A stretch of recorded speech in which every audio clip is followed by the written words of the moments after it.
Setelah saya pulang dari event AI di Bali beberapa bulan yang lalu, saya baru sadar kalau memang permasalahan utama dari menggunakan AI itu bukan dari seberapa pintar AI atau usernya, tapi di biaya langganannya. Silahkan teman-teman riset sendiri, cek semua platform itu sekarang sudah berbayar. Mungkin dulunya bisa saja gratis, tapi ya, teman-teman bisa rasakan sendiri, semuanya diminta untuk membayar. Maka dari itu saya putuskan untuk membangun sebuah mesin AI, yang mana di mesin itu saya akan menjalankan teknologi AI secara offline. Karena sebetulnya hampir semua model AI yang canggih seperti yang teman-teman gunakan itu ada model gratisnya. Tapi tentunya teman-teman harus install dulu di komputer teman-teman. Penasaran cara buatnya? Tapi sebelum itu, saya Mr. Link. Selamat datang di channel Pria Masa Depan.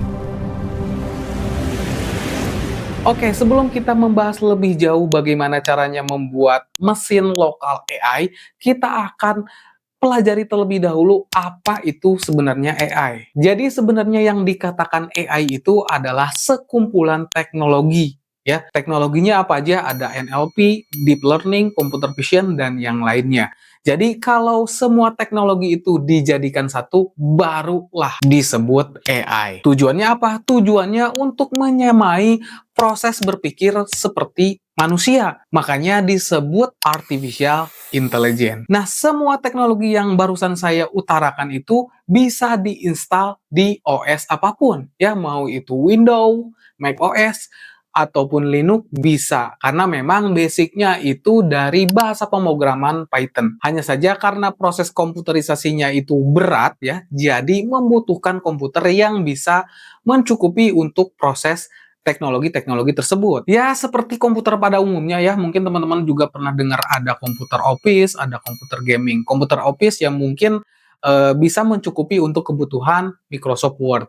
Sedangkan komputer gaming ya bisa mencukupi untuk proses gaming ya, sama dengan komputer pada umumnya. Sekarang saya akan coba spill spek atau hardware-hardware yang saya gunakan untuk membangun sebuah mini server lokal AI. Yang pertama tentunya ada motherboard.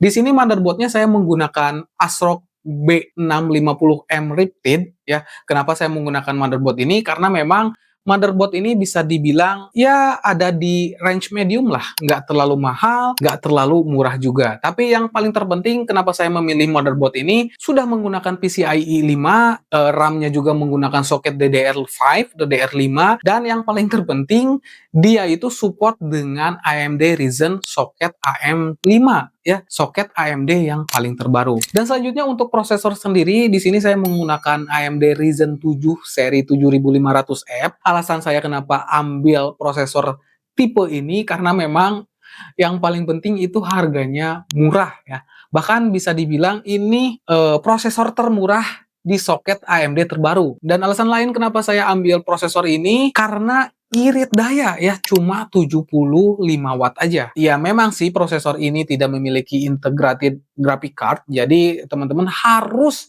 menggunakan VGA ya. Kalau misalkan tidak ya tidak akan muncul gambarnya. Tapi ini bukan masalah juga sih karena memang di sini kan saya akan menggunakan discrete GPU juga ya. Jadi untuk masalah tidak ada integrated GPU ya ini nggak masalah juga. Dan untuk RAM sendiri di sini saya menggunakan yang cukup lumayan besar yaitu 60 GB DDR5 dari Corsair. Ya mungkin ini untuk kegunaan AI yang nggak besar-besar banget ya. Ini bisa dibilang cukup-cukup aja ya. Tapi kan untuk RAM bisa di-upgrade juga ya. Dan untuk penyimpanan sendiri di sini saya menggunakan SSD NVMe Gen 4 dari Adata yang ukurannya 1 TB kali 2 pieces ya, kali 2 keping. Kenapa saya ambil 2 pieces nggak ngambil yang 2 TB langsung gitu kan? Ya karena memang saya ingin memisahkan OS dan juga penyimpanan untuk model AI-nya. Kenapa? Karena supaya kalau misalkan terjadi crash ataupun error di OS-nya yang membutuhkan install ulang, data ataupun model-model AI-nya itu nggak keganggu ya. Dan selanjutnya untuk bintang utama dari mesin AI ini adalah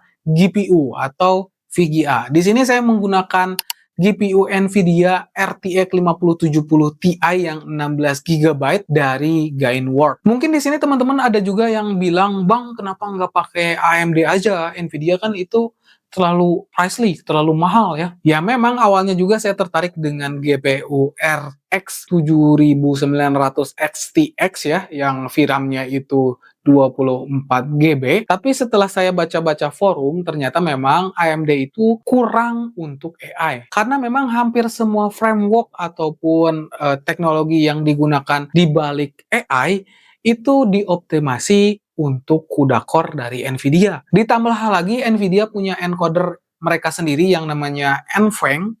Jadi untuk render gambar ataupun render video bisa lebih cepat dibanding dengan AMD. Jadi wajar saja kalau memang harganya itu agak pricey ya. Selanjutnya untuk power supply sendiri di sini saya menggunakan power supply dari Pantech yang 1200 watt. Ya memang power supply 1200 watt untuk spek seperti ini terlalu over ya. Tapi itu bukan tanpa alasan ya, karena memang supaya ketika nanti saya upgrade VGA ataupun nambah satu keping lagi VGA, tidak perlu lagi beli power supply baru, karena 1200 watt itu bisa ngangkat untuk dua VGA sekaligus ya. Karena memang untuk penggunaan AI sendiri VRAM 16 GB ini belum cukup ya. Ya enaknya itu dari 24 GB ke atas lah.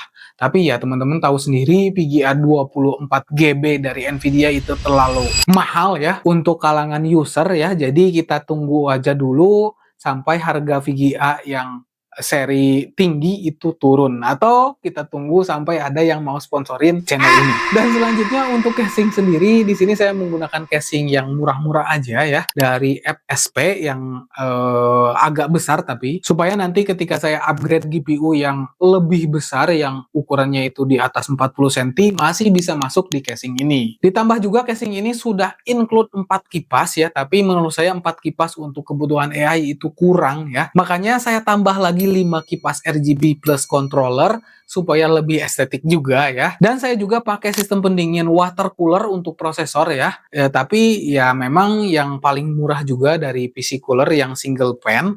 Sebetulnya kalau misalkan teman-teman pakai yang bawaan AMD pun prosesor seri 7500F ini masih aman, nggak bakalan overheat karena memang wattnya juga kecil, cuma 75 watt. Tapi di sini saya ingin lebih estetik juga ya. Makanya saya pakai sistem radiator ini. Ya, seperti itu teman-teman. Mungkin untuk lebih detail harga-harga dari hardware yang saya gunakan, teman-teman bisa lihat aja di sini. Dan untuk benchmark penggunaan AI-nya sendiri, di sini saya melakukan beberapa tes. Yang pertama di sini saya coba tes chatbot dari GPT OSS 20B di LLM Studio. Ini chatbot dari ChatGPT ya, yang versi gratis, yang versi open source. Dengan spek seperti ini, di sini saya mendapatkan rata-rata 40 token per detik. Sebetulnya untuk spek segini ya cukup lumayan ya, karena memang GPT OSS ini lumayan berat ya, apalagi saya menggunakan yang model 20B. Sepertinya kalau misalkan saya menggunakan model yang lebih ringan, yang 7B ataupun model lain seperti Ollama, token per secondnya ini bisa lebih besar. Tes kedua di sini saya coba menggabungkan dua gambar ya menjadi satu frame menggunakan QuenEdit 2509.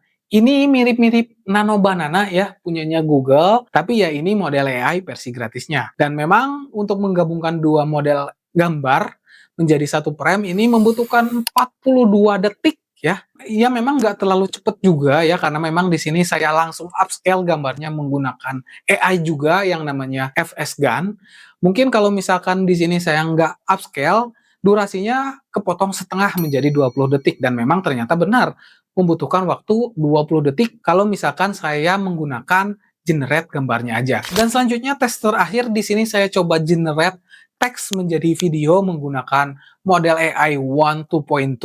Ini mirip-mirip Google Veo 2 ya, tapi tentunya ini gratis ya. Dan memang untuk mengenerate video durasi 5 detik dengan ukuran 512 kali 512 ini membutuhkan waktu di bawah 60 detik. Ya memang nggak stabil ya, kadang 40 detik, kadang 50 detik, kadang juga 80 detik. Tapi memang rata-ratanya itu di bawah 1 menit. Ya lumayan juga ya mesin AI ini, walaupun ya bisa dibilang murah untuk ukuran mesin AI, tapi masih bisa digunakan untuk kebutuhan AI. Dan kalau misalkan kita bandingkan dengan biaya langganan AI Cloud seperti ChatGPT, Midjourney, ataupun Eleven Labs, bisa sampai sekitar $100.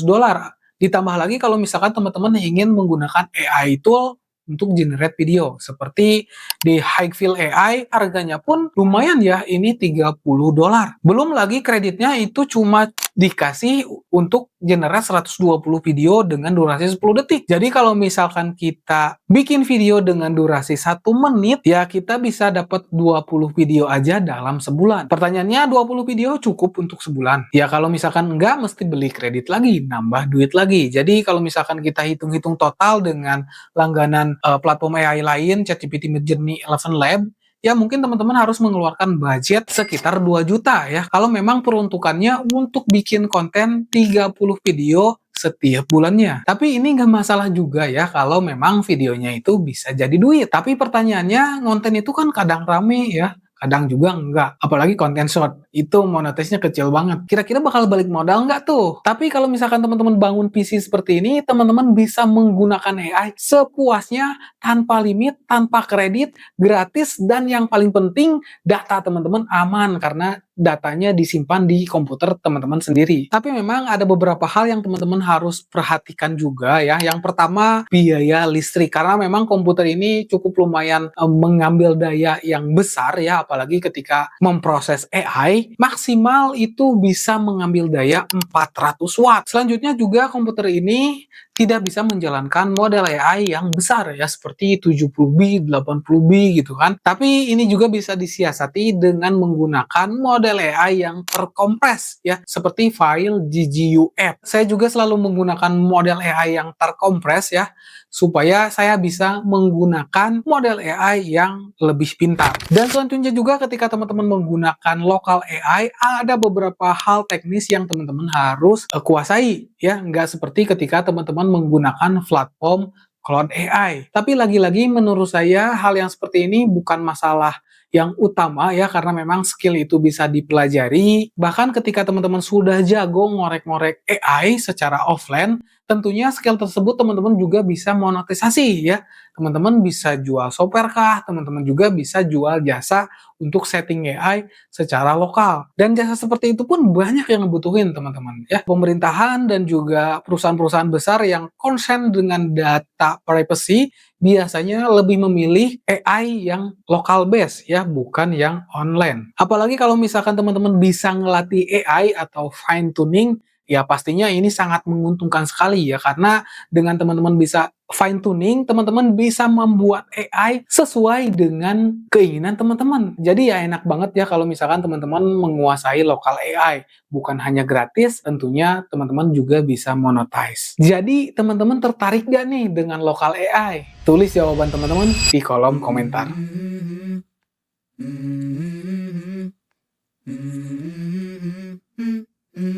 Let's go. I wake up to a little bit of drool. I'ma tell her feel like it's gonna be a bad day. Yeah, I'm tired of shit and the coffee ain't hit yet. Damn, ain't that great. I don't wanna go to work cause my boss is a